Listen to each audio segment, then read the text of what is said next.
Hey guys, I'm Brent. I'm Lila, and you can find us on the web at www.braintrustlive.com. Yes.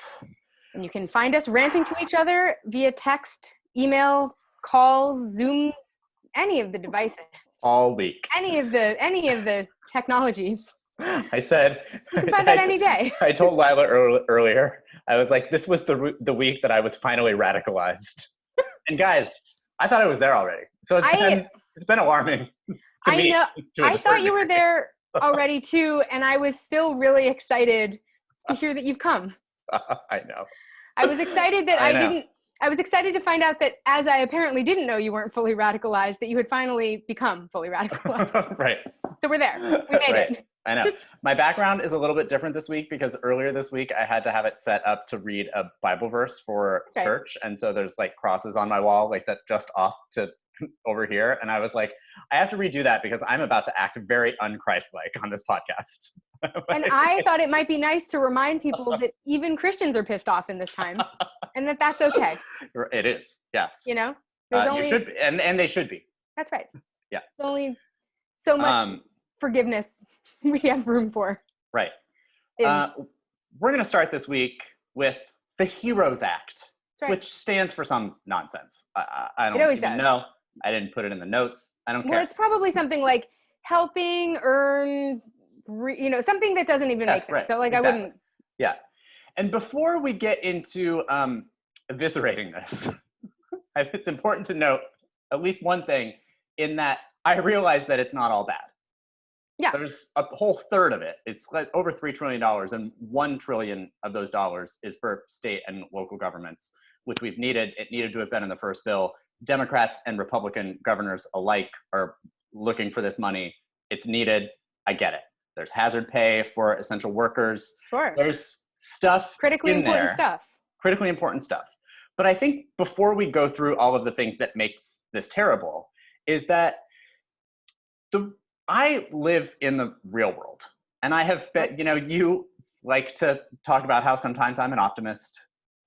And have been before. And I also understand that, like, sometimes when you're trying to pass these things, like, you have to give up some of your pet things. Right. Like, you have to sort of like make deals, and you have to sort of accept, all right, well, I don't love everything in there, but it does have $1 trillion for state and local governments. Well, it's why we believe in going in with your big ask, because that's where you want to be compromising from. You don't want to compromise from the point where you already gave in. Right.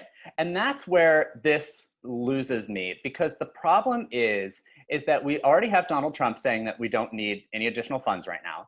We have Mitch McConnell in the Senate saying that he has no interest in taking this or any other additional funds. Oh, this and also calling has this a laundry list of progressive concerns, by the way. Right, exactly. This has another $1,200 in there, which the Senate has no interest in giving another payment, a direct payment out. So, like, we know that this is DOA in the Senate and with the president. So ultimately what this amounts to is it's a messaging bill. It's ultimately a platform, really, is what it is. I mean, because it's not going anywhere. So knowing that, it does make it, I think, okay to say all the reasons that it's terrible, because you've basically got House leadership saying, this is the best that we think that we can do. And if this is the best that they can do, then wrap it up. I don't know what to say. Wrap it up, if that's what it is. This can't be the best that anybody can do. No. It just can't be. This is a compromise bill. This is a bill that's the best that we can all do together. Right. This is a bill where we don't need Republican input because we've provided it ourselves. We've provided it. I mean, it's got, let's go through it. There's a million things that it both has that are terrible and doesn't have that would have made it less terrible. Yeah. It eliminates the cap on how much you can write off on your SALTs, your state and local taxes. So right now there's a cap at you being able to write off only up to $10,000 of your state and local taxes. This eliminates that. So the only people, that's the tax break for the wealthy, is what that is. That allows people, rich homeowners in Nancy Pelosi's district, basically. Right, in high cost, high tax states. To write off more than $10,000 of their state and local taxes on their federal taxes. That's in there. Why? No one knows. Why would that be relevant to anything that's going on right now? Like, you either give mortgage relief or you don't. Right. Yes, You don't exactly. just give mortgage relief to very wealthy people. Correct. There is now 501c6s are available for to receive federal funding in stimulus money. Those are like trade organizations that are basically like the institutional vehicle for corporate lobbying. So ultimately, they're bailing out lobbyist groups. Initially, and I'm pretty sure this came out, there was also, it was in the initial draft, there was a bailout for 501c4s, which are basically dark money groups.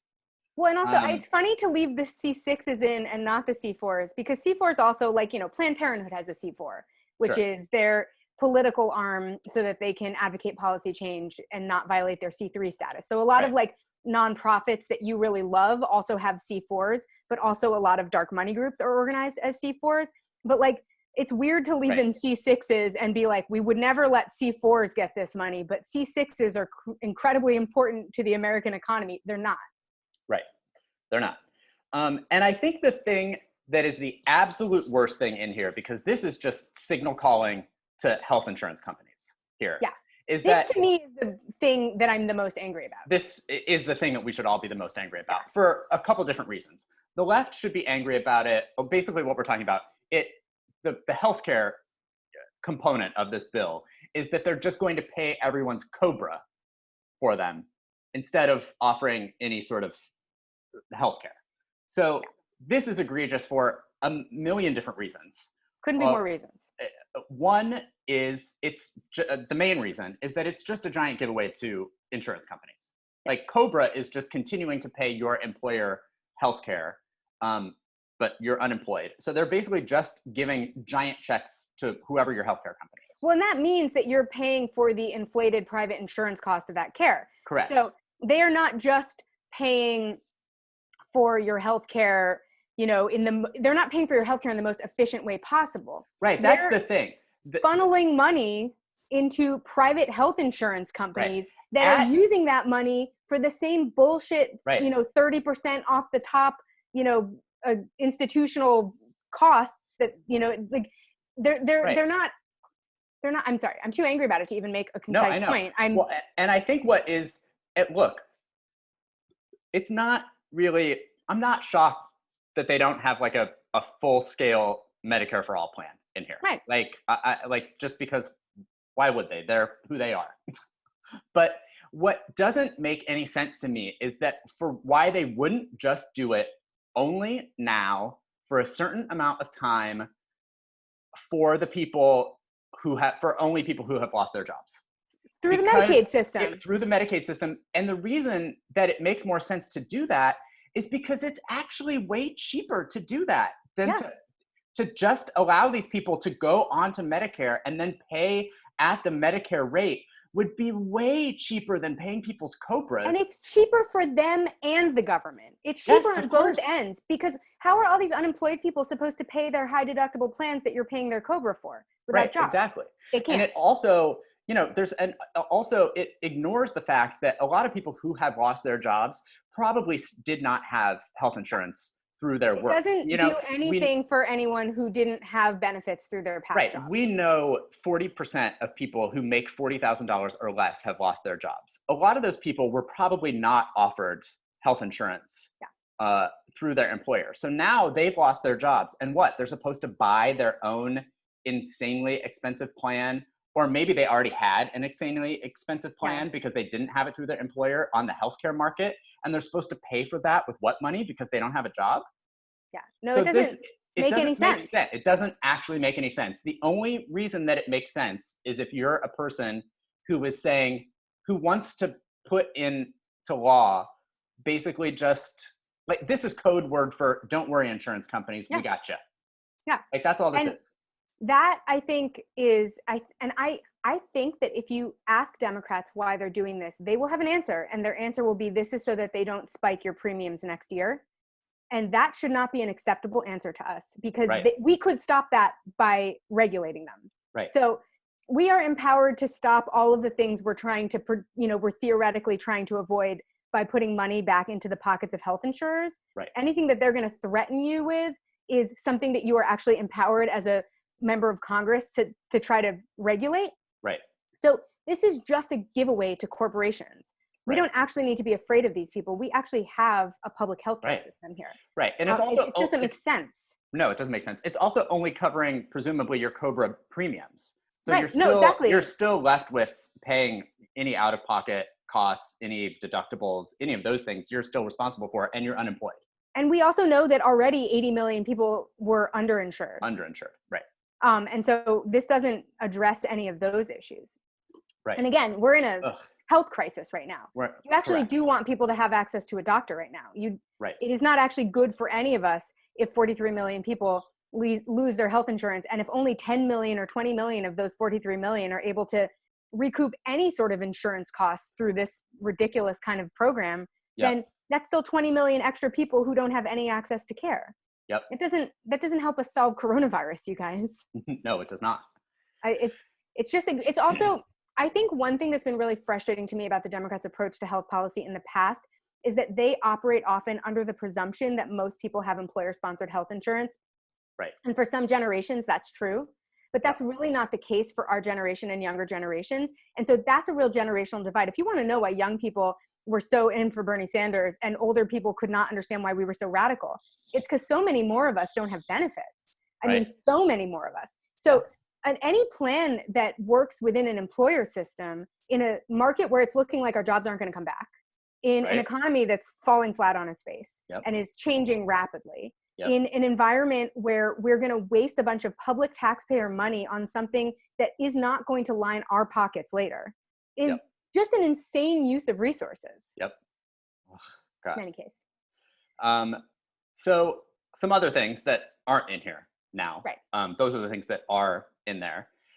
Originally, they were going to have $10,000 worth of private student loan forgiveness and public student loan forgiveness actually too. But now they, and I think actually the progressives were trying to get that to be $20,000. So it's now $10,000. Well, it is still now $10,000, but it was just going to be like elimination of that debt, the forgiveness of that debt. But now you have to be economically distressed to qualify. So there's a bunch of markers that you have to hit to be able to qualify to have that loan. Well, and often these kinds of markers do not take into account the differences in cost of living in different places. So if you lose your job in Nancy Pelosi's district, you're like way more fucked than you are if you lose it in rural Idaho. Especially if you've got $20,000 worth of student Exactly. I mean, that's just not, that's not a comparable circumstance. So that kind of solution, a means-tested solution is not a good idea in a crisis like this. Right. And the one that we just discussed about student loan forgiveness and the next few things that we're going to list for you were all things that the left wanted in the first stimulus, the CARES Act, and then have been pushing to get into this act that it just didn't happen. So there's no prohibition of corporate mergers or greater protection against private equity in here. That is bad. There's no recurring cash payments. So, you've heard a lot of talk about like, $2,000 payment sort of until we talked about it, I think last week, that a bunch of senators have signed on for that. That's the Bernie Sanders plan. That's not in here. It's just another one-time $1,200 payment. Yeah. There's no guaranteed paychecks that would keep workers off of unemployment. That's one thing that like the left has been using as like a big idea to sort of, and we've talked about that before as well on here. It's what Bernie Sanders has been pushing. It's what a lot of other countries are doing actually. Yeah. And it's the whole idea of sort of like not having to restart the economy after it has crashed. Like if you could just keep everyone on payrolls. Well, if you're actually on pause, then people still have bills to pay. Right. So and this was something to keep them on pause so that they can start up when the pause is over. It's not a pause if every company disappears. Right. And this was something that Pramila Jayapal had been working on, and she actually had gotten pretty widespread support for it. Pelosi told her that she needed details on it because I think she sort of only issued it as sort of like a thing that we should be doing. So she actually worked on the policy and then presented it, and it still got left out, even though there was probably enough support to include it. It got left out just because they wanted to leave it out. There was no moratorium or rent on rent or mortgage payments. There's no public ownership of stake in companies that like we are bailing out with our tax money. The fact that we didn't learn this lesson in our last economic crisis is the one that is most infuriating, I think. Because we should own some of those banks we bailed out. Those should be half public banks. For sure. I mean, there's no major green infrastructure in this, which would obviously add jobs that we could be doing right now. Nothing was done to reverse that like $170 billion real estate investor tax break that was tucked into the first package. Like a lot of people thought the least that they could do would pass a bill to like get rid of that, but they didn't even bother with that. So this thing, besides having a few good things in it, which are necessary, if you are going to put out a bill that is like, here's our best ideas, like it, as we said earlier, this can't be your best ideas. This is not. And I think that what really angered me so much here and sort of really got me angry about these task forces, which we're going to talk about in a second, and just sort of like about the state. Finally, he's angry about the task forces. And just about the state of where the party's at right now. Anyway, Nancy Pelosi and the Democratic power structure here made it very clear with this bill that not only did they not care about any of these ideas from the progressives, but they actively wanted to kick them in the teeth. Yeah, we're not welcome. They really were not welcome. They wanted, this bill is as much a notification to the progressives that they do not matter, that the moderate wing of the party is the boss. Yeah. That's who matters. They don't matter. And, you know, we don't care about you. We don't care about your ideas. And it's an interesting thing for the House to do, given that that's really not what everyone else on earth is doing right now. I mean, you're seeing in the Senate, you're seeing a lot of moderate senators sign on to Sanders' plans. Because we need to try something. You've got Cory Booker out in the world advocating for $2,000 a month, and he signed on to the Medicare for All, at least through the end of this crisis plan. Kamala Harris, same thing. Has too. I mean, they know what side of history they need to be on when they go for their political future and try to be the president next time. Right. And the fact that the House is not advocating for that vision of the future, even though it is acknowledged by most people in the party that that is the future we're going to have to hang on to. Yeah. Because the future of the party's there. Yeah. The fact that the future stars of the party and the current young stars of the party are signing on to Sanders legislation right now in the Senate, and the House came up with this bullshit, is a sign that something has gone wrong. And I think that House progressives need to wake up, because they told us after the last package, which they were not super happy with. You know, we heard all of them who voted for it. Everybody voted for it except AOC. They were all out there, and she thought more people were going to vote against it. She sort of like felt like she'd been left out to dry. All of them came out and was like, this is imperfect, but it has a lot of good things, and we need to get money to people as quickly as possible. But at least that one had been negotiated in a bipartisan way, so we knew it was going to pass the Senate. So on some level, I can almost acknowledge voting for that. But like, we as progressive voters are tired of waiting for the next time. Yeah. And you actually have enough people that if you were actively working against some of these things, like they could have killed this. They have a really large caucus right now. Yes. And look, a lot of them are fake. I looked into who was in the progressive Gil Cisneros is in the fucking... Right. It's like, you know, a lot of them might be having private progressive thoughts, like in their own head, but they're not going to go out and buck Nancy Pelosi on a $3 trillion bill. But there are some of them. And I guess if I took anything away, if you look, you know, we were talking before this podcast started, that the silver linings are the only thing that we have. At least there were 9 of 10 of them that did vote against this. You know, so the squad of 4 is you know, has doubled, I guess. So like, well, and also the squad has empowered some other members to be bold. Right. Pramila Jayapal was one of the most progressive members of the House before the squad came in, but she had no one backing her up. Right. With backup, she's making these votes now. Right. But she, you know, and as much as I love her, and she was probably the most outspoken against this, but the most outspoken she got was, you know, writing some tweets about it, and they were strongly worded. But like the only thing that the CPC did was write a letter to Nancy Pelosi and ask her if they could delay for a couple days. They didn't whip votes against it. Fucking votes. They could have, and also not only could they have, but there were 14 no votes on this bill, and 5 of them came from moderates who are borderline blue dogs, who come from frontline districts, who were people like Abigail Spanberger. Right. And if that was also a concern of theirs, and their concern was different than the progressives, it was spending. Much different. It was different for a terrible reason. We're going to get to that in a second. Of course.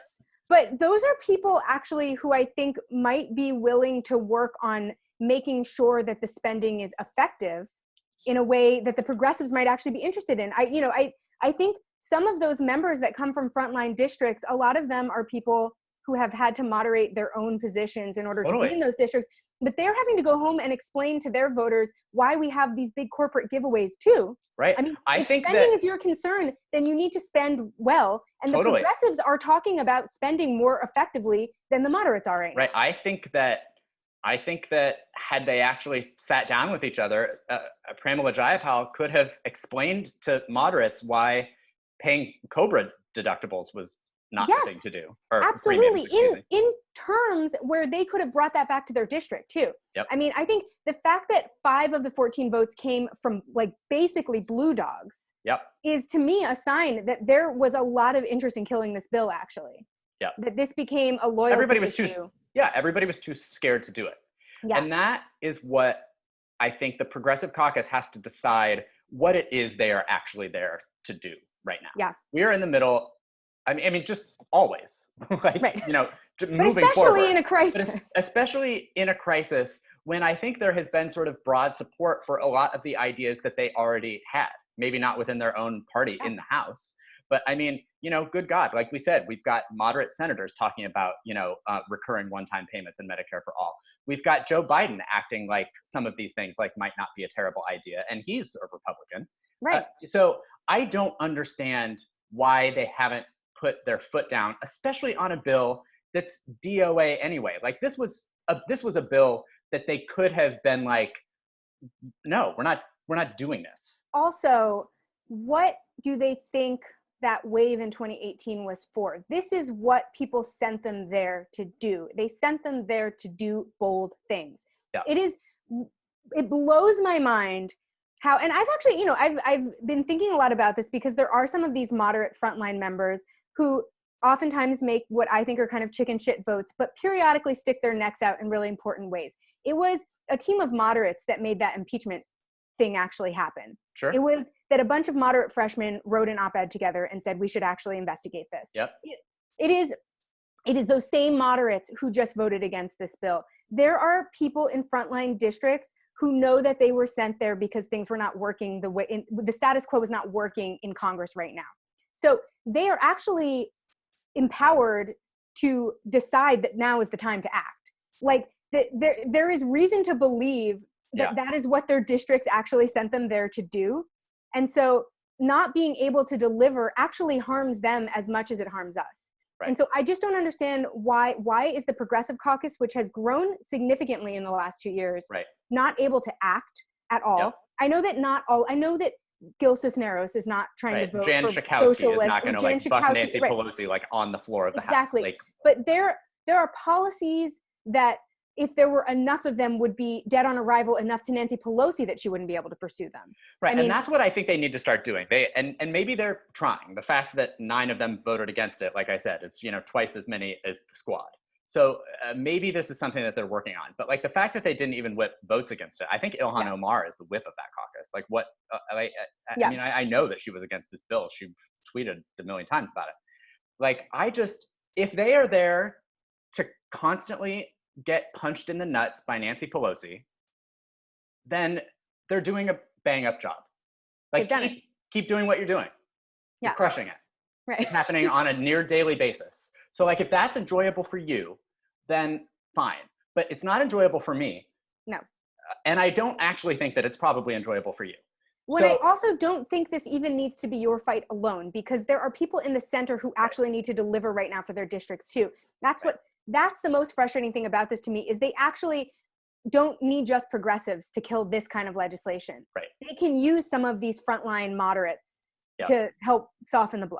Yeah. Those moderates also were brought there to change something. Right, exactly.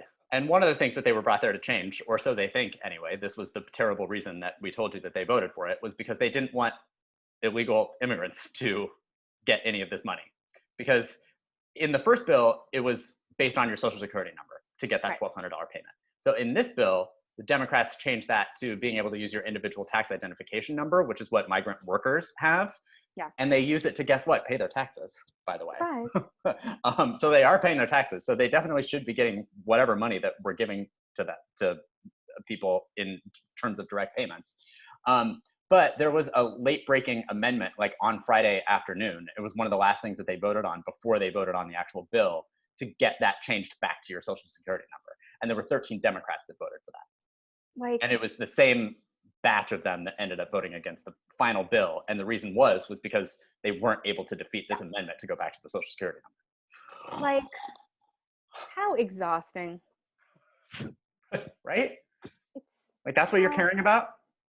like at a moment like That's this, what you went there to do?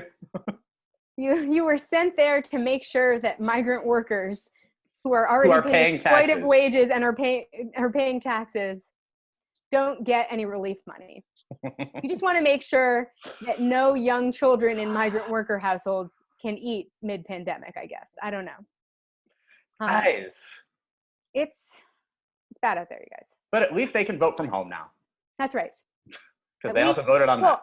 I mean, thank God, actually, because one of the things that I think, was in some ways a Republican delaying point in the Senate, but is still going to be, was the idea that, like, well, if it's not safe to be here, then I guess there's no business that we need to accomplish. And, like, we do need them to be able to work. And the collective age of everyone in the entire Congress is, like, 165 years old. Right. And so we can acknowledge that maybe it's not the safest for them to gather. Yeah. So I'm actually not... This was a party line vote. Party lines. I'm actually like not understanding. I'm not either. How Republicans came out against this. They were just like mad that they either want to like murder everybody. I think they just don't want to work. Or they don't want to work, which is like, taxpayers, if you're worried about waste, as many Republicans are, paying the salary of someone who doesn't want to work is the ultimate in waste. I mean, right. It sort of fits into their narrative of, small government, though. It truly does. But I mean, like, I can't even understand, like, have a weird cockamamie reason you're against it on like a regular day where life is normal. Right. Sure. I don't know your life.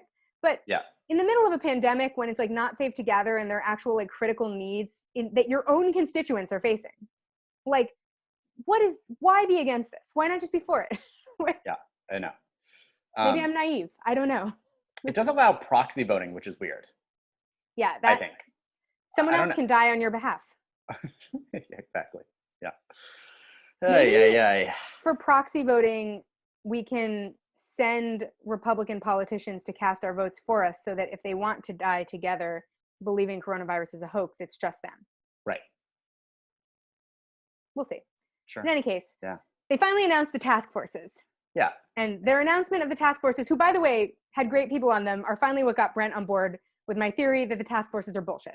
I think that it was actually sort of like, it was that happening at the exact same time as the battle over what was going to be in that Heroes Act, where I saw what the Progressive Caucus was getting up to and how they were being treated, and then also sort of the shying away from an actual fight that they could have had.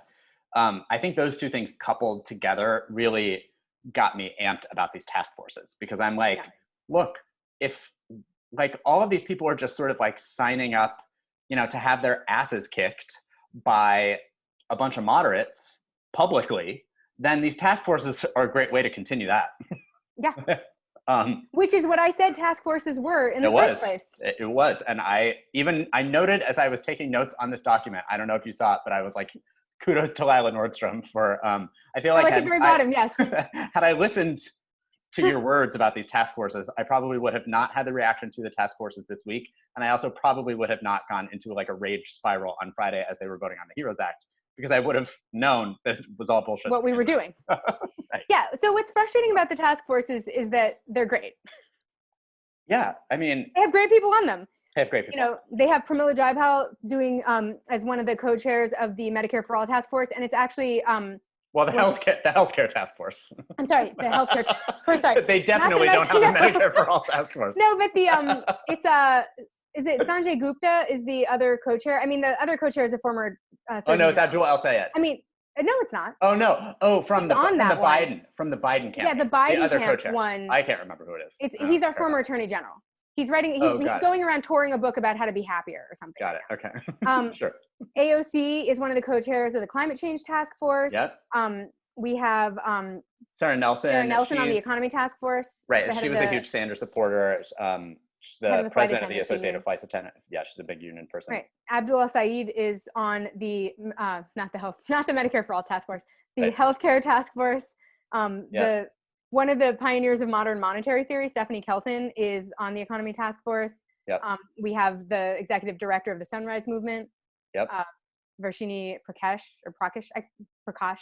I never have said Prakash, that. I think. Yeah. Mm-hmm. And I'm never going to, maybe. I don't know. But so, we have people from the Sunrise Movement, we have AOC, we have the Right. the And the Medicare Sunrise for All Movement gave Biden an F, by the way, in their a deserved climate death, change. by the way. Death, A right, deserved death. And even, Biden's people are not the worst of the worst. Karen Bass is one of his people for the economy task force. Right. She's And got one of the most liberal I voting respect records Karen in the House. Bass. Yeah. Yeah. She's one of our local Congress people. And John Kerry, while no progressive, is like at least a person that like I trust like has some familiarity with the issues of climate change, and that he did sign the Paris Accord on the behalf of the United States. I think it's going to be great to see him and AOC working on the same task force. It was the idea that they're co-chairs together that I think was the first sign to me that something was amiss, because what better way to drown out the voice of a young woman who is a thorn in your side than to have an elder statesman who is a former Secretary of State be her co-chair. I hope she is ready for peak mansplaining. I mean, it is going to be mansplain city over there. And luckily, I think that they routinely underestimate AOC, and I think she will rise to this occasion as she does. She's the only person that I trust to like rise to an insider occasion like this. Right. I think, you notice there are some names that are not on this list. Rashida Tlaib has not been invited to join the task forces. She hasn't. Because I donated to her this week. Oh, good. Yeah, donate to her because she's in a very tough primary race. challenge right now. Yeah. It's against the primary challenger from last time that she beat by like 900 votes or something like that. Yeah. So definitely donate to her if you still have an income. But notably, she is not on this list because she is somebody who doesn't even play ball with this kind of bullshit. Right. AOC, I think, is actually really smart about how she gets into the room and then also upends the room. Sure. So I'm hoping that the John Kerry dynamic will not be too destructive. But there's been a few There's been a few people who have sort of like, hey guys, like at least there's no Larry Summers or Erskine Bowles on the economy task force. And I want to say something. Right. I want to say something about that. Yeah. Because Larry Summers and Erskine Bowles don't need to be on a task force because they just fucking called Joe Biden privately on his cell phone. That's right. They're on a one-person task force. They're on a personal task force with Joe Biden. Yeah. They don't need to be on a task force with Kremlin Jayapal. That's beneath them. That's right. Like, that doesn't need to happen. They call the president directly on a private line. That's right. Yes. Or Joe Biden directly. They used to call the president directly. And that is how we got into this mess. Right. Now they call Joe Biden. He's not the president. Right. We call the Joe Biden administration. That's right. The Joe Biden administration. Yeah. So there's also a lot of people who are sort of like, oh, well, maybe he'll actually, the worst thing that could happen here is that like he just doesn't take anything away from these task forces. And this is something that I think you mentioned a couple of weeks ago. It's certainly something Crystal Ball did a whole segment on it this week about like, that isn't actually the worst that could happen. The worst that could happen is actually something more nefarious than that. Yeah. In that what they've done is they've brought the outside voices in. They've made them complicit. Right. In a way that I think they hope will shut them up going into November. Like, wouldn't it be nice if you didn't have AOC talking about how much of a hack that Joe Biden is on climate change because she's on the climate change task force? Right. Wouldn't it be great if you didn't have Pramila Jayapal pushing Medicare for all right now, even in the face of the coronavirus? Like, wouldn't it be great if she just had her mouth shut on this task force working with whatever terrible person from Joe Biden's campaign is on there? And I think that there's a concern from the left, and it's real, and there should be this concern that like these people are being brought in to be silenced. Yeah. Well, that's what to me was the distinction between a task force and a meaningful promise. Right. A task force isn't a promise of anything. It's not a policy promise. A Right. task force is a place that you can discuss with any terrible person, any bad idea that you or they might have, and everyone can just decide not to listen.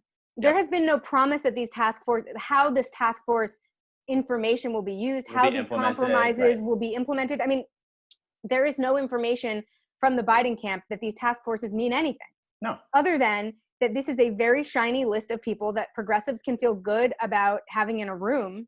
Yep. But you need to see the results of them being invited into the room in order to feel like that was worth the time. And the best thing that can happen is, of course, that Joe Biden takes their advice and moves his campaign to the left and thinks critically about how he actually does want to get younger voters and Hispanic voters and all of the many other kinds of voters he hasn't done any outreach to Right. on board through policy. But the Joe worst Biden thing that happen is that he does nothing. Right. But Joe Biden has, a 40-year history of, deal making, but with Republicans, not with the left. Yeah. He is a person who has told all of his, big money people that nothing will fundamentally change.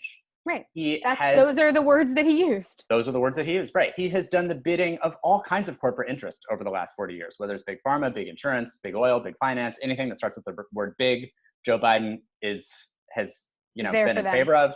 He is right. He's there to protect them, to do whatever he can for them. So like the idea that like a task force is going to somehow do anything other than embarrass the progressives on the task force, I think is a silly thought to have.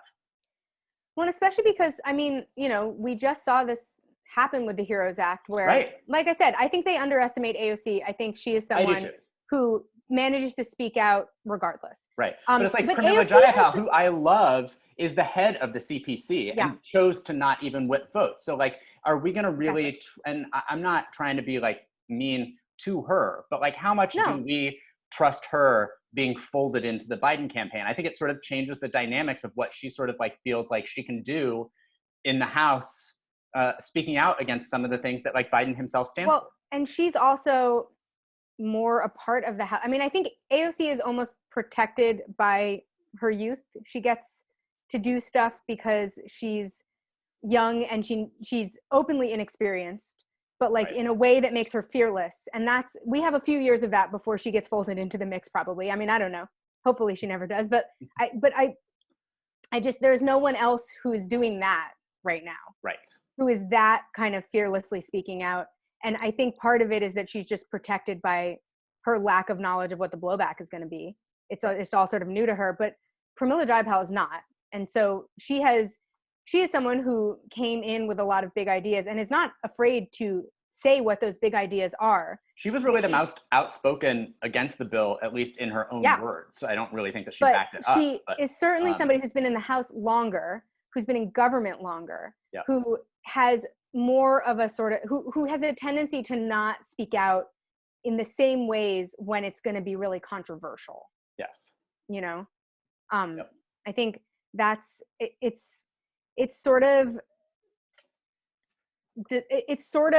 a list of people that I really respect, but I'm worried are not going to have the political leverage. Because the other thing AOC has is separate fundraising. AOC can raise her own money. Right. She doesn't need their money. She doesn't need their money. And so that's why Bernie Sanders does this. I mean, can do this, it's because he doesn't need their money. So, and it's why Liz Warren couldn't, because she did need their money. She did, and she's taken it before. And she's taken it before, exactly. So, I mean, a lot of this has to do with unfortunate realities that we can't really help, that are not these people's faults. But like, a task force isn't a policy promise. And if these people suddenly become complicit in the platform that Joe Biden puts forward when it is not going to be a progressive platform, then we lose our ability to criticize it. And part of our job as progressives is going to have to be to criticize it, because we want him to move further to the left. And he needs to know that he hasn't met us yet if he hasn't met us yet. Right. I think I actually will I have a good sense of like where someone could meet me that is not where I want to be, but like is somewhere that I would feel like with positive progress. Right. That you I've had been thinking about this a lot. Yeah. And I even think like the thing that I've been thinking about specifically on healthcare, because obviously that's the issue I think about the most, is I respect that Joe Biden is not a Medicare for all guy.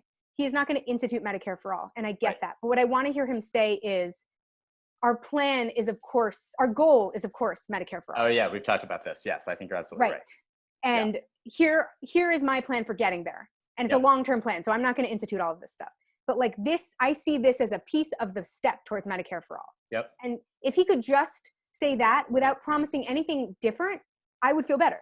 But like the fact that he can't even do that makes me think that Pramila Jayapal telling him that he should is not going to necessarily change anything. Right. As if he hasn't heard it before. Right. As if no one has given him this information before. Like it's, you know. Yeah. So, in any case, how disappointing to be potentially right about the task forces being bullshit. I know, it's upsetting, isn't it? Yeah. You didn't want to be right about it. I wanted your optimism to win. Nope. The last time you'll hear it. I was excited. Well, I was actually saying to my mom, because, you know, I think everyone who's on the left is feeling very pessimistic right now. And I think we have to remember that being progressive is an inherently optimistic position to take. We believe that people are, you know, that people deserve our help and our care. We believe that everyone is worthy of that help and care. We believe that we are, as a society, empowered to change people's lives for the better. Those are optimistic positions to take, even if our feeling about how it's going is not so great at the moment. It is so much easier to think that the status quo is the best we can do.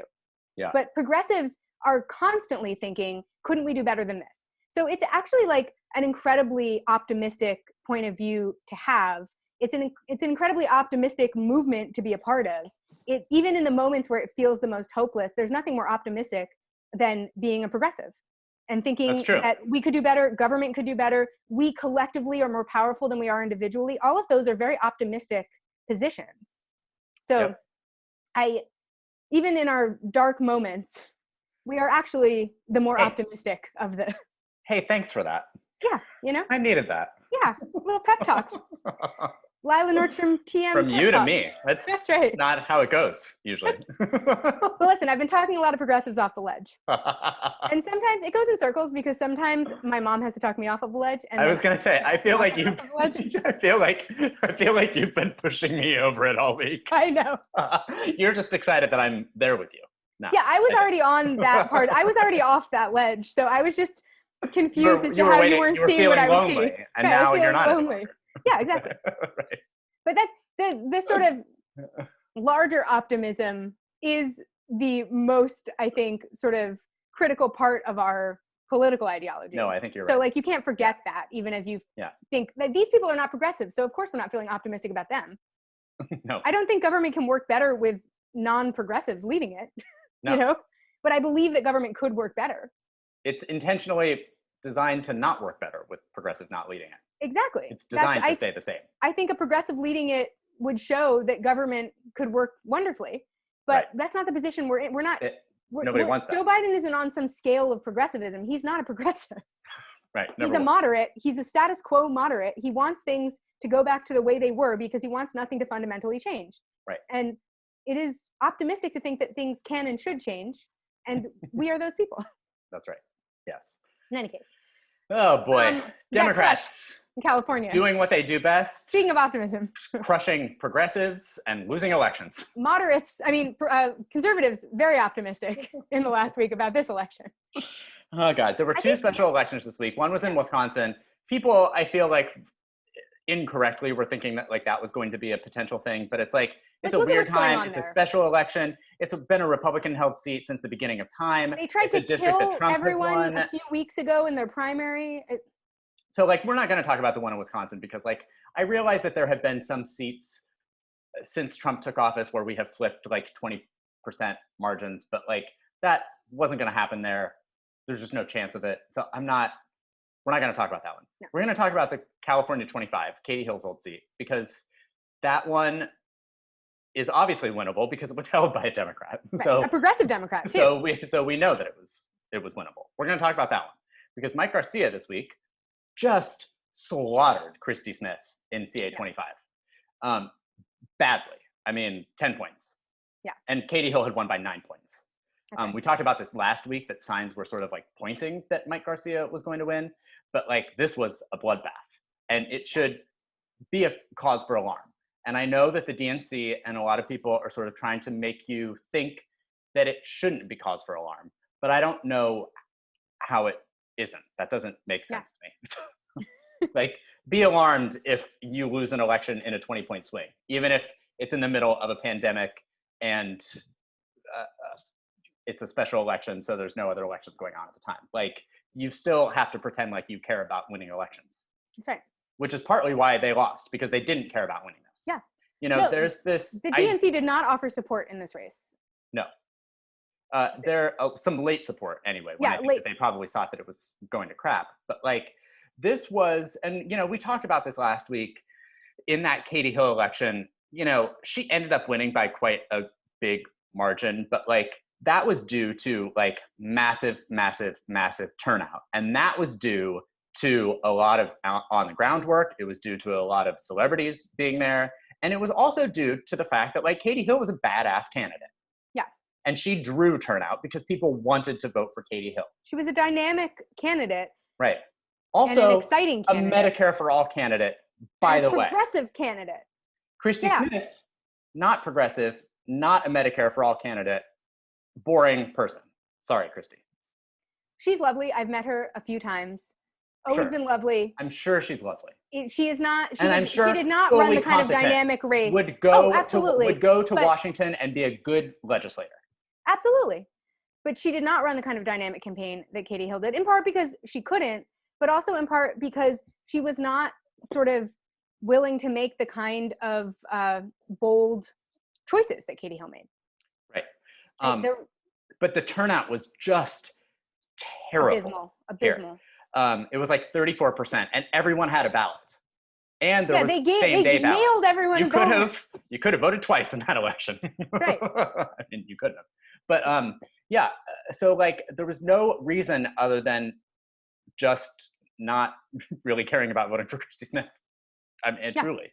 And also, not only have we seen that turnout is the name of the game, which we have, as Democrats, have known for a long time, which is a weird thing to understand when you're looking at Joe Biden as your presidential candidate. Like, that's where we net it out. If you're a party that knows that you have to drive turnout, and then you've decided that that's where your horse you're going to ride in on remains flabbergasting to me. But regardless, that's a separate issue. I just don't. So we learned that turnout was as important as we always thought it was. But we also learned that Republicans are continuing to vote for Republicans. The Republican turnout was very, very, very high. It was way higher than Democratic turnout. It often is in special elections. They're much more reliable voters than we are. And guess who all of the Republicans in this district that is supposed to be a moderate district, like in Ventura County, of just sort of like vague rich people outside of outside of Los Angeles, these are supposed to be the type of people who you would think would be like, oh, well, Donald Trump and the Republicans have just are bridged too far. Like, we're going to vote for Christy Smith because I just am too offended by the idea of Donald Trump or whatever it is that they're return to civility. Right. That didn't happen. It didn't happen in 2018. That's not why Katie Hill won. Nope. And it's not why, and it's not a reason that Joe Biden should be going after these type of voters, because alert, they're not going to fucking vote for you. No, they never were. They vote for Republicans. They always have. They continue to do so. They will so in the future. And they're not going to vote for Christy Smith. They're not going to vote for Joe Biden. You're not going to find in this race that it was a bunch of former Katie Hill voters that put Mike Garcia over the edge. What you're going to find is that Democrats stayed home, or not even stayed home. Democrats stayed off the ballot. Because the thing that Democrats have in this district and many districts we routinely lose is a registration advantage. There are more Democrats. We have more registered Democrats in this district. Yeah. Like 30,000 more. Exactly. Plenty more. Enough more that you don't even need to tip your hat to a Republican ideology of any sort. All you have to do is convince both progressive and moderate Democrats to show up. To go. And then you cough a little and then you feel better. But so the idea that also our meaningful votes are to be found in the middle is not actually true. There's not a meaningful group of people that are like, I don't know, should I vote for Joe Biden or Donald Trump? I just can't make a decision. There's a meaningful group of people on the left who might stay home. There is a meaningful group of people in the middle who might stay home because they're just unenamored with this whole process because it's so horrible.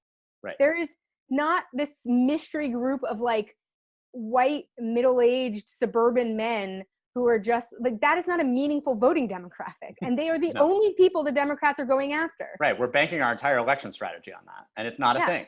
It's not a thing.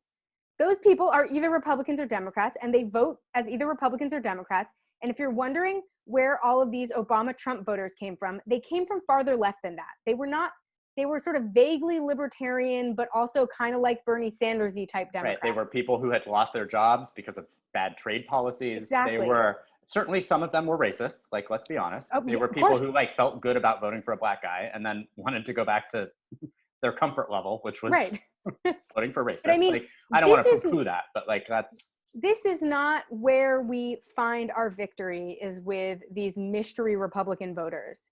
And if you go after them, you give up everyone that's actually important to your victory. Yep. I mean, you can't have it both ways. Right. You really have to drive turnout to get these people out. And I just don't, Christy Smith can't do it herself. God bless her. Joe Biden can't do it himself. The only thing that could save us in this election, and look, it might work. You know, like our hatred of Donald Trump, Democrats' hatred of Donald Trump just might be enough. That was a huge factor in 2018. It certainly wasn't the only factor. And I think to say that it was the only factor ignores a lot of other important factors. It ignores most of the factors. It also ignores most of the factor, but it was a factor. You know, Donald Trump wasn't on the ballot, but a lot of people were voting for Democrats because they were voting against Donald Trump. And I get that. But it just seems like a real dicey election strategy to bank your whole thing on taking back the House and the Senate and winning the presidency on just not liking one guy. Yeah. That is troubling to me. You can, as I have said, I think in the past, as I've been struggling with what one does with their own vote when they're as angry as we are, a vote for someone is an affirmative choice, but a choice not to vote is not a choice I would make personally, but is a choice where you are not forced to validate something terrible, but are also able to not validate something terrible. So like, if you are somebody who doesn't like Donald Trump, you can also not vote for him and not vote for Joe Biden. I'm not suggesting that that's what you should do, but that is a thing people can do if they are feeling unenamored with Donald Trump. That doesn't necessarily translate into a vote for Joe Biden, is what I'm saying. Right. You have to make them also think, you know who's a good guy who would definitely be a positive step in the right direction, is that Joe Biden guy. That is not the same as them saying, I really hate Donald Trump. And I think that oftentimes the Biden campaign has sort of talked as if those are one and the same. And Democrats like to talk as if those are one and the same, because they like to say, well, you're voting for Donald Trump if you're not voting for Joe Biden. But that's not actually how a lot of people vote. And I mean, obviously, we don't think that's the case either. That's a dumb talking point. But even if you think that's the case, that's not how a lot of people vote. And we know that because so many Democrats just don't show up. Right. And it's not our job to make them show up. It is your job as the candidate to make them show up. Right. So if you have to know that there is a way for them to not vote for Donald Trump and still not win. Right. Like those aren't mutually exclusive things. Right. Yep. So yeah. In any case. Ugh. Speaking of voting or not voting for Joe Biden, he also asked us not to vote for him this week. So I don't know what to do with that. If you were looking for a reason not to, he's been listing them out for us specifically since 1979. That's right. Yeah. So there's a very specific list of people who he believes should not vote for him. Right. This week we found out one of those groups of people are people who believe Tara Reid. Yeah. And if that's all it takes. He said in an MSNBC interview that anybody who believes that he did that in 1993 probably shouldn't vote for me. Great. The latest polling within the Democratic Party is that 20% of the party believes her, by the way. I'm shocked that it's not more, because also But it's a large enough portion of the party that you maybe don't want to tell them you don't want to ask them not to vote for you. Right? Because a lot of people are going to make the calculation that like, maybe I believe her, but also he's not as bad. Right. So like to say to them, don't vote for me is a questionable choice at best. That's right. But he's been doing this, as I mentioned, since 1979. Yeah. This is like a go-to line of his. Like, look all the candidates over, and if you like them better than me, then you vote for them. Which, like, look, as like a vague like speech kind of talking point is kind of like a, you know, folksy kind of thing to do. Yeah, Like, say it on the soapbox. just compare everybody, and like, you know, if you like that guy better, then you vote for him, and if you like me, you vote for me. And you know, it sort of like fits into his whole sort of like no malarkey It would be style of like great for an Iowa soapbox event. 100%. Right. The Ideal. problem is that he has said this in regards to specific policies before. Not Policies just, that most of the left does not agree with him on. correct. So besides recently telling MSNBC about the Tara Reade thing, last year an immigration activist was pressing him at a South Carolina event about like the deportations during the Obama administration, which, by the way, he's been pressed on from all sides. He's been pressed by candidates about that, like Right. Julian Castro. Various people have pressed him on this, and he said in response to that, "You should vote for Trump." Oh, great. And then also at the beginning of this year, actually, this was right before the Iowa caucus. I think it was in Iowa. Ed Fallon, who's an environmental activist, was approached Biden about his climate positions, and Biden responded, "You have to vote for someone else. You're not going to vote for me in the primary." So he is, look, if you have been thinking to yourself, I don't know, I don't really want to vote for Joe Biden, but I wish I just had a good reason not to vote for Joe Biden. He asked you not to. There's 3 good ones. He's asked you, and this, by the way, this one in January was said before primary, and he said, "Don't vote for me in the primary." Don't for me in the Fine. primary. Correct. If you start saying that shit in the general, then you are asking people not to vote for you. Right. I mean, that's, and I think it's important because we're going to talk about 2 sort of related stories right now, and it actually relates to one of the reasons that he just told us that we didn't have to vote for him. The one about what he said to the immigration activist, because his campaign manager this week said that he now thinks that Arizona and Texas and Georgia, which is a part of the story, are now in play. which is funny because it seems like he's running a Republican campaign for office then. Right. And I would say that he's not wrong about that. You know, we saw what happened. Well, Arizona and Texas, we've been talking about for a long time. We've been talking about for a long time. Arizona has a Democratic senator. Texas almost had a Democratic senator. The turnout in Texas this year was very high for the primary. So I think he's right about that. The demographics of these states have been trending in that direction. And it would be huge if we could get like Texas, I think, is still probably like a bit of a pipe dream, especially with him at the top of the ticket. Arizona, I think, is more likely that could actually flip. That's and that been trending would be huge because it would sort of allow you to, once you start flipping things, like then the map gets much easier for you. I mean, if you start winning Arizona, then it's like Wisconsin becomes less important. Hopefully you win both of them. But like, you know, you open up the map if some of these things sort of like become more in play. And he's going to make a play for them, and I think that's a good idea. But the problem with both Arizona and Texas is the reason that those have become in play is because it has a huge population of Latino voters. Mm-hmm. I think something like a huge chunk of the entire Latino community in the United States lives in just 5 states, and 2 of them are Arizona and Texas. Yeah. So, and they're the biggest non-white voting bloc now. There's going to be 32 million eligible Latino voters, and 61% of those eligible voters are under 35. So he needs Latinos and young people to vote for him to win either of those states.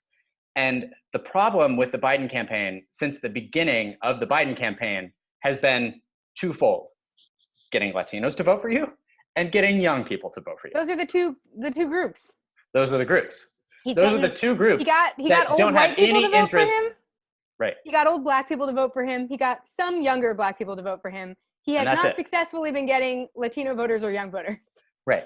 So you might think to yourself, well, if he was having those problems during the primary, he has obviously, if he thinks that he's going to be winning Arizona and Texas, squared those things away. Right. He's gotten his Latino outreach program under control, right? That's what you would think to yourself. That's what you would think. No, it's a huge article in Politico this week about how his Latino outreach is a massive clusterfuck of a disaster. And it also feels like this is something he actually could have learned from 2016 as well, because the Sanders campaign certainly did. They did much more focused and aggressive Latino outreach this time. They made sure that they made it kind of a part of the larger campaign and not just some sort of special outreach as if they were just doing outreach to a special interest group. They made their larger campaign something that Latino voters would feel included their needs. They made hires. They included community activists and organizers. They did all of the things that like are sort of easy to do, you know? I mean, like, kudos to them for actually doing it, because you're right, they took a note from 2016, but it's like, but this was the note was freely available to all parties. To all people. It wasn't Everyone could have gotten this note. It wasn't a secret note. Yeah, exactly. But they are not doing it right now at all. There's little evidence that they're doing anything.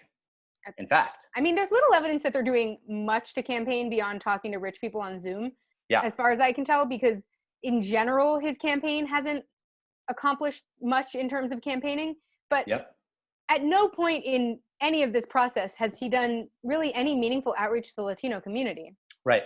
He's also refused to release statistics of the diversity of his staff, details which almost all of the people who he was running against in the primary released like fairly early, actually. And he just made a majority of like a dozen recent high-level hires who were all white.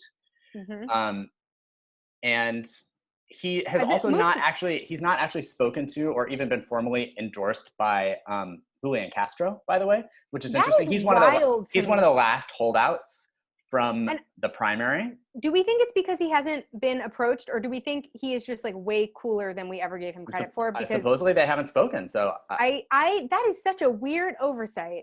Yeah. Like such a weirdly ridiculous oversight to have made. I mean, they thought to call everyone else.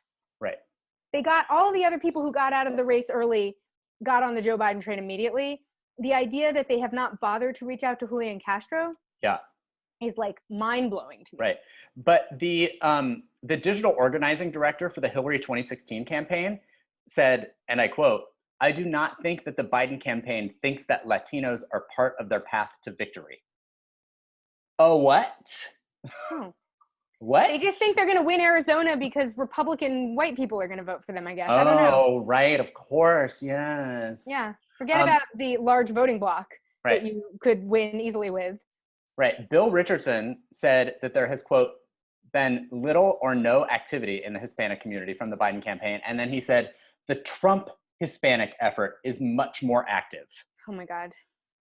Yikes, guys. You guys also, for years, we forfeited the Latino vote to Republicans by not making a play for it. The Democratic Party was so slow to sign on to doing anything that wasn't just like fully half-assed, just platform-wise, not even policy-wise, to help the Latino community, to represent the Latino community. Right. They did such a half-assed job of doing that for so many years that a voting bloc whose interests naturally align with our caucus's interests, whose interests as both, you know, like a large number of blue-collar and low-wage workers, whose interests include, you know, I mean, whose fields often include fields that were unionized or are unionized. Right. We're talking about an immigrant community here that could be better served by more humane immigration policy. I mean, this has been something that we could have absorbed into our sort of larger outreach plan as Democrats 30 years ago and not even be having this conversation. But the fact that now, when this is suddenly a really important voting bloc, and a voting bloc that some Democrats on the left were working really hard to get on board, that they haven't even pretended to half care about what the Latino community's, you know, needs are, what their interests are, like what their organizing plans are, is right. And mind-blowing. I know, and I agree with you, because our interests do align with their interests on so many things. So many things. But I think to ignore them sort of leaves an opening, because there are a lot of things, at least certainly in terms of social issues, whether it be abortion or gay marriage or whatever. That's how we lost this thread before. Is they align just as much on a lot of those issues with Republicans as they do Democrats. So to disengage with them is a dangerous game that you're playing, because you could look back on this 10 years from now as all Hispanics continue to vote for whatever Republican presidential candidate there is, and you've lost the thread. Like, it's wild too, because so many critical democratic states also have large Latino communities that also need to be engaged, so that state level politics is, you know, is productive for Democrats. Like, right. like ignoring the Latino community also it's also problematic in California for us, because this is where a lot of our Democratic base comes from.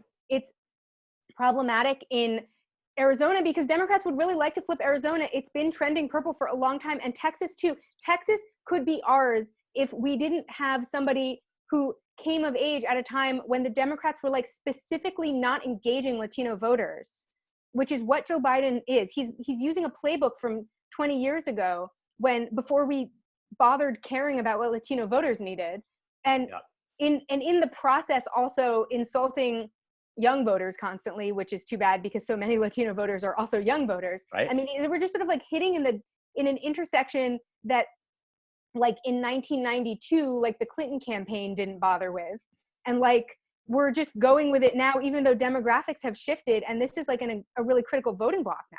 Yeah, he doesn't get it. He doesn't get it, and it's wild to think that someone would not get it. It's wild to first of all think that there are any voters that you wouldn't try to go after. Well, I mean, I think, you know, if we learned anything from Howard Dean, it's that you try everywhere with everyone. Yep. You do your best. Yep. And you don't assume that, you know, you can't win in places that you don't usually win, and you also don't assume that voters aren't gettable. But you don't forfeit huge blocks of voters to Republicans because you like can't be bothered to figure out who they are. No. Ay. And even, by the way, even if this means that there is no such thing as a Latino voting block because the block gets split, because that could certainly happen too. You know, certainly all white voters don't vote together. Like, no, you know, and to some extent, you still want to get as many as you can by making a play for them. Like, figure out a way to make that a Democratic block. Pretend like they exist. Right. Yeah. Just acknowledge that you've heard about them. Like, the other bad thing that could happen is that this could never materialize into a block and it becomes a wash. And then we still have idiot white people ruining everything for everyone. It's like, save us from those people. Oh, man. I know. Speaking of idiot white people that we need to be saved from. Wisconsin. The Supreme Court specifically struck down the state's stay-at-home order. And so it just ended. So now it's done. Yeah, it's over. It's over. And it also, even little fanfare, it's just done. The Republicans had asked them to hold off on a ruling until they could work out a deal with the governor. And the court just didn't listen to them and put a ruling out that went into effect immediately. And so they were just like, oh, it's over. Oh, right. No one had a plan. Right. Local. Tony Evers also didn't have his own plan, which seemed to be I rolling a little more with that guy, by the way. Plan-free than he should be. Yes, because he was plan-free. His only plan during their primary was to get people killed. That's right. Which he was successful at. I don't know if they've died, but they definitely got coronavirus from that primary. Someone's and that was, I realized that Republicans tried as hard as they could to do him dirty, but like he was ill prepared for that fight. And it seems like he has been ill prepared for this fight also. Sure has. So I don't know about that guy. The entire middle of the country is falling apart. It's not great.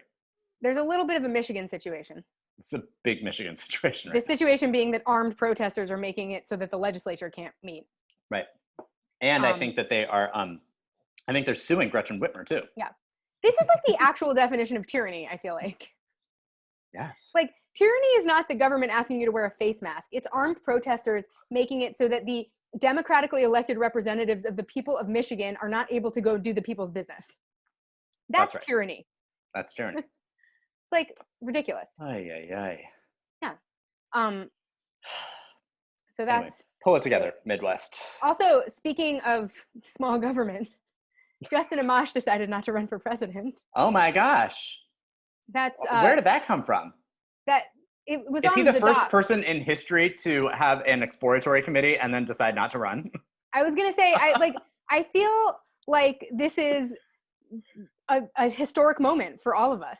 It is. And I also want to know what maybe Maybe he found out that small government was not in right now because there's a huge crisis going on and people I actually know. do need the government, it turns out. Maybe that's what the exploratory committee led him to believe, that maybe maybe America wasn't, ready for the end of government. clamoring for a libertarian right now. As our government collapses, the last thing we need is someone who doesn't believe in government for good or evil. I feel like the Republicans believe in government, they just believe in it for evil. Libertarians don't believe in it for any use. Right. That's, at least if you have the government, you can reroute it to good. But if you don't have it, you can't do anything. Right. You're stuck. And without a government, you can have trillionaires, because we're going to have those too, because Jeff Bezos is on track to become a trillionaire. That's it. In 6 years. Right. Now, a lot of things would have to go right for him for that to happen, and wrong for us. Let me tell you though, the trends currently point to things only going right for him and wrong for us, because that's the thing. Yeah, because for him to become a trillionaire by 2026, he would have to continue growing his wealth at 34% a year, which would be a lot over the next 6 years.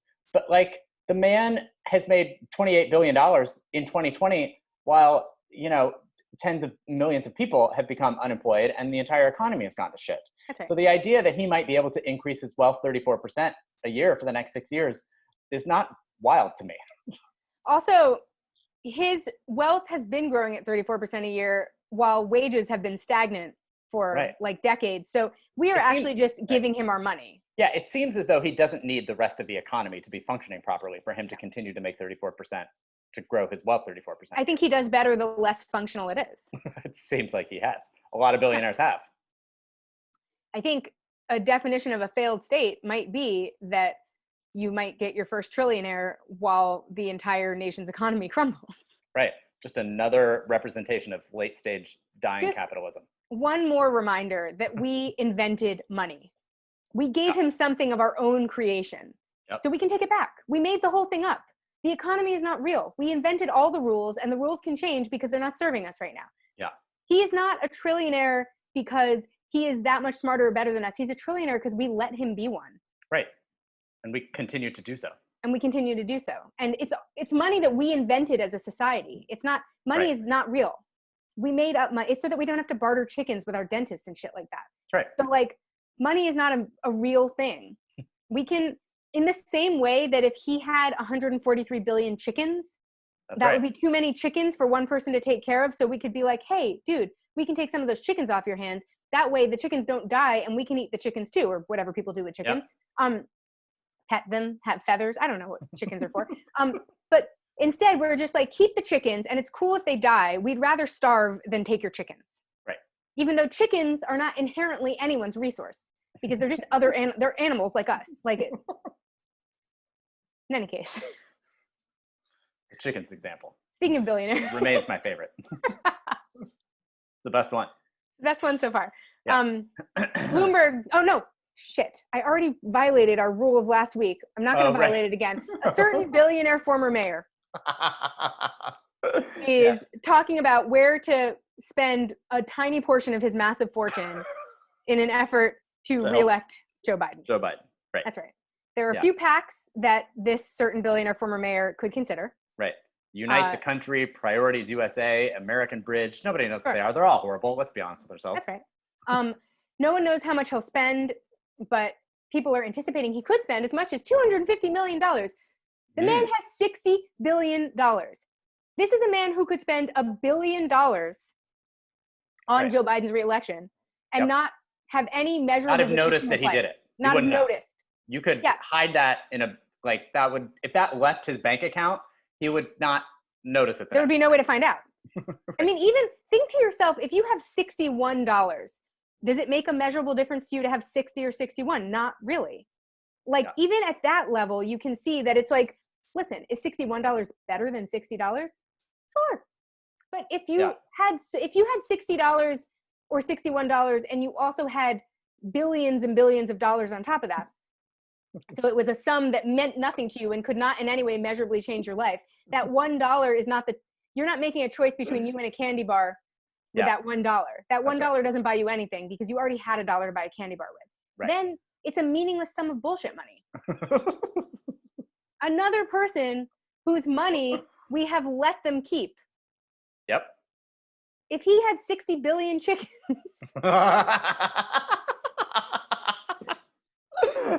no man can use 60 billion chickens. That's right. You only need a few. You can't eat the eggs of 60 billion chickens. You need maximum 2 to 3 chickens if you want to have all the eggs you could ever eat. Oh, amazing.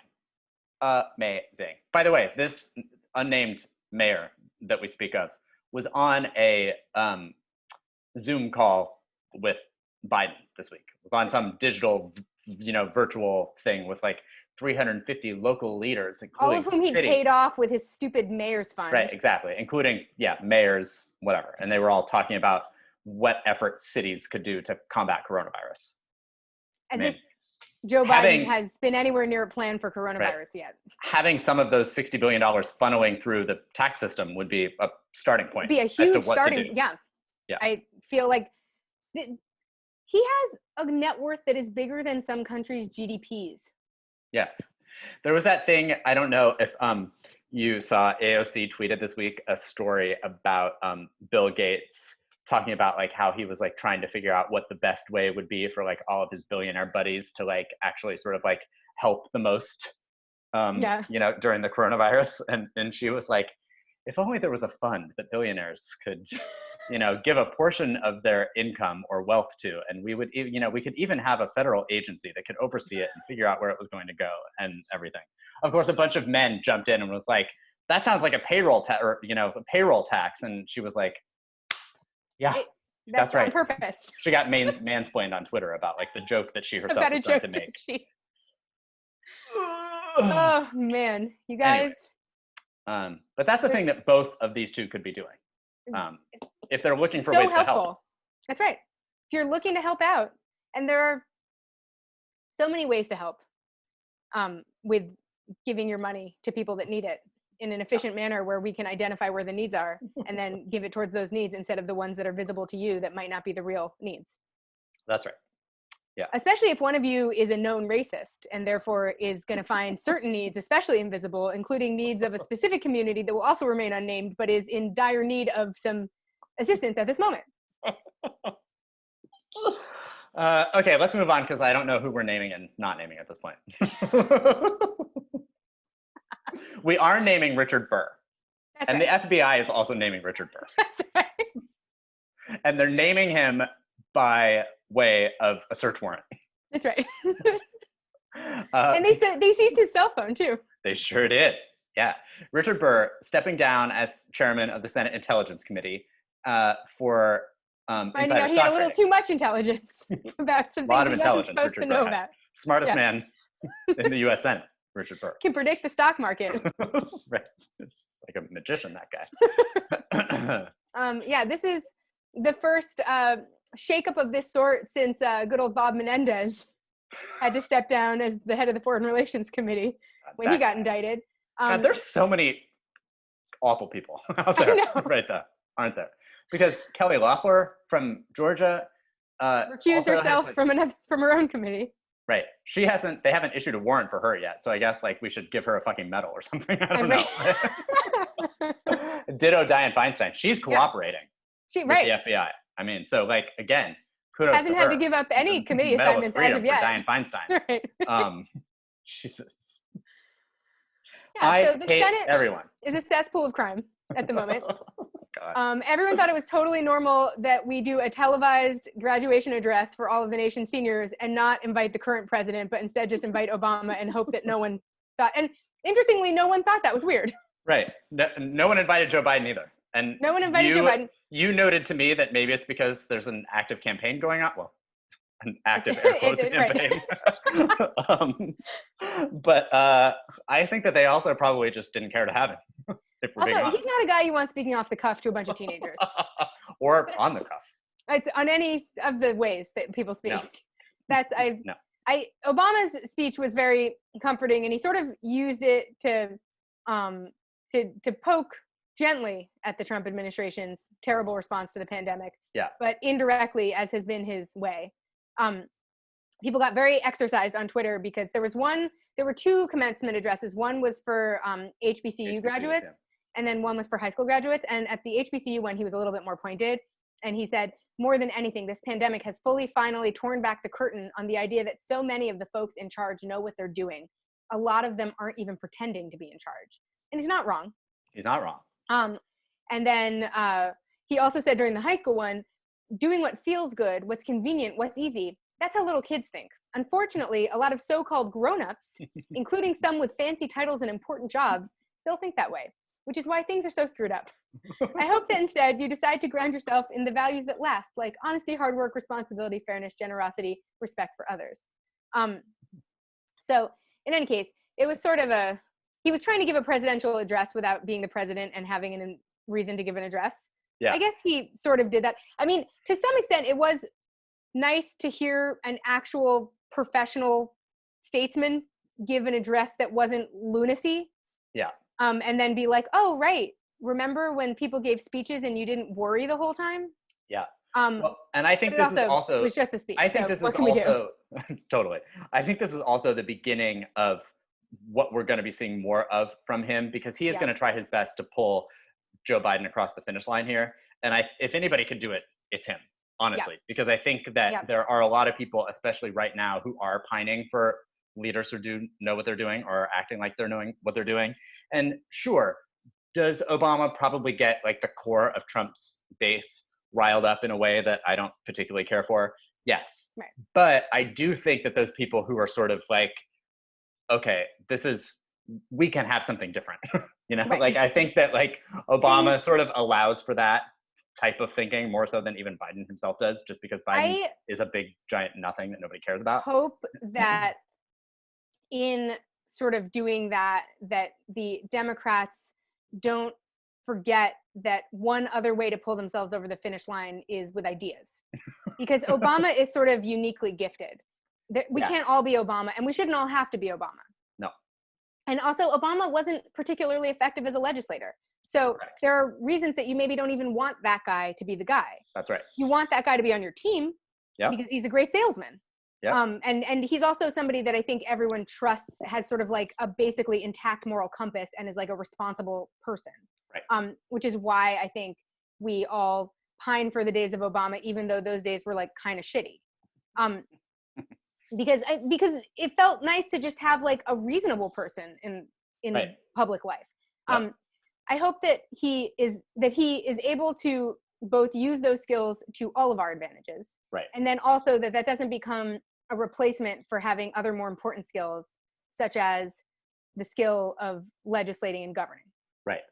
I just think that it's, we saw, I think Trump called Obama like grossly incompetent today, which is rich coming from him. But I also think that like, for the reasons that I said, I get why he's doing it. He's trying to fire up his base, but like, he also needs to remember that Obama is a person who won 2 presidential elections and won in a fairly sizable landslide. Yeah. So I think with a lot of his voters. With a lot of his voters. So I think that I don't know that is a game that like Trump really wants to play. It seems like he might want to play it, but I think it's silly of him to play it. I totally agree. I think there is a small vocal minority of his base that gets really fired up from it. Right, and that's the racist part of it. That's the racist part of the base. Right. But that actually Obama is one of the most respected sort of, he's not an elder statesman because he's young still, but like right, exactly. sort of respected elder statesman in the sense that he's an ex-statesman in the country. And I don't think people actually want to hear him destroyed by someone like Donald Trump. They don't. It's because he's like a man with class. Yeah. Unlike Donald Trump. Yeah. Who is not. But good news, guys. We are on our way to having a super duper missile. And we finally have the Space Force. So everything is working out. The Space Force, which is the newest branch of the armed services, now has its own flag. The flag looks like it's a prop from Star Wars. We established it in December, if you recall. It's the first new military branch since 1947. Yep. And no one's really sure what they do or what it's about. It's 16,000 airmen and civilians. They're technically part of the Air Force, though, and so it's not clear what the Space Force is, what's distinct about the Space Force other than that it has a fun flag now. Yeah. But the best news is that at the Friday ceremony where they unveiled the Star Wars prop, Trump said that we're building a super duper missile. They can travel 17 times faster than what we have right now. So That's what he called it. God, I hope that's the official name. Super duper missile. It has to be, right? It has to be. I mean, it's certainly going to be the unofficial name forever. Well, true. Yeah. And I hope that in the future we'll be able to say things like, can we defund the super duper missile program? Oh, man. Yeah. So that's the news this week. That's it. Next week, we'll be back with some rage. We'll be back with my some God. thoughts. If I go to a darker place this week, you're going to have to send help. I don't know. I have to be institutionalized. Well, I was in that dark place a few weeks ago, and then I decided that I could be optimistic in the long term without being optimistic in the short term. That's what I'm going to have to do for myself. Yeah. Actually. I still think people are inherently good and that we should take care of them. I think that government can work. Yes. I have not changed my core values. I just don't think that any of these fools share any of my core values. Right. That's disappointing. It is. But I think a lot of us do share these core values, actually. I think it's about figuring out how to coordinate ourselves. Right. I think one of our disadvantages as a country always has been that we're kind of a chaotic people. Sure. You know, we're not easily, and that protects us, I think, from some layer of authoritarianism as well. Because I think having a leader like Trump can also turn you into Nazi Germany pretty fast. So, you know, I think that the U.S. has both good and bad instincts, competing amongst everyone. But that part of what protects us from the kinds of extremism that you see in organized countries is the fact that you can't keep track of what's going on here. It's too big. We're too diverse. It's too many people with too many opinions. We have too many layers of government. And I think that is sort of protecting us on some level from from society collapsing as we know it quickly. It's collapsing slowly right now, but not as fast as it could. But with that said, that makes it very hard for those of us who share these core values to find each other and coordinate in meaningful ways. And that is why we're frustrated. It is indeed. Yeah. In any case, if you need me to give a speech at your church in the coming weeks about optimism, I'm available for hire for optimism speeches. Yeah, you should go on the speaking circuit. Yeah, I'll go on the speaking circuit. It'll be a Zoom speaking circuit because no one can leave their house. But if you, listener, have an organization that you need a pep talk delivered to, I am taking requests because I am literally just in my home board. So, let me know. Your speaking fees are high. My speaking fees are high because I also need to make a living. But I promise you a great speech. In any case, we'll talk to you next week. Bye, guys. Bye.